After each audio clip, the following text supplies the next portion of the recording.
अभिनंदन है।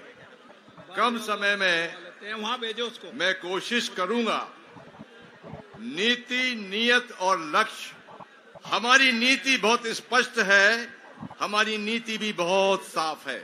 तो लक्ष्य प्राप्ति से संसार की कोई ताकत हमको रोक नहीं सकती। एक दिन में न्यूज 24 के डिबेट पे था, ये बात बहुत गंभीरता से सुनने लायक है, क्योंकि इसका मुकाबला आपको करना पड़ेगा।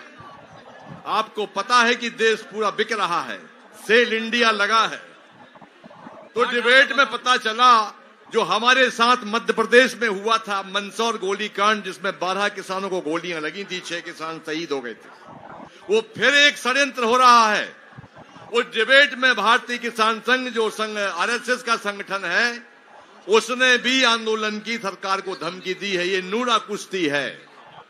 उसके बाद वो C-250 की जगह C-215 यानी 15 का फार्मूला लेकर आ रहे हैं, और लाभकारी मूल्य की उनके पास कोई परिभाषा नहीं है। और उसके बाद सरकार उनकी छोटी मोटी मांग को मान लेगी, और पूरे देश में फिर भ्रम फैलाया जाएगा कि देखो हमने किसानों की बातें मान ली हैं, और ये जो किसान बैठे हैं सिंगू बॉर्डर पर और दिल्ली के बॉर्डर पर, ये जिद कर रहे हैं, ये अड़े हुए हैं। तो आप और 2 बड़े बड़े किसान सम्मेलन, संघ आरएसएस, ऐसे उत्तर प्रदेश की सरजमी पर लखनऊ में एक कहीं और होने वाला है, जिसमें ये भ्रम फैलाया जाएगा।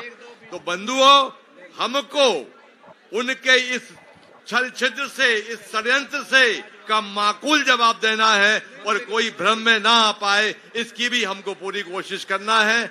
आपने मुझे समय दिया, इसके लिए बहुत बहुत धन्यवाद। बहुत बहुत धन्यवाद। मैं आमंत्रित करता हूं प्रेम सिंह भंगो साहब को, वो भी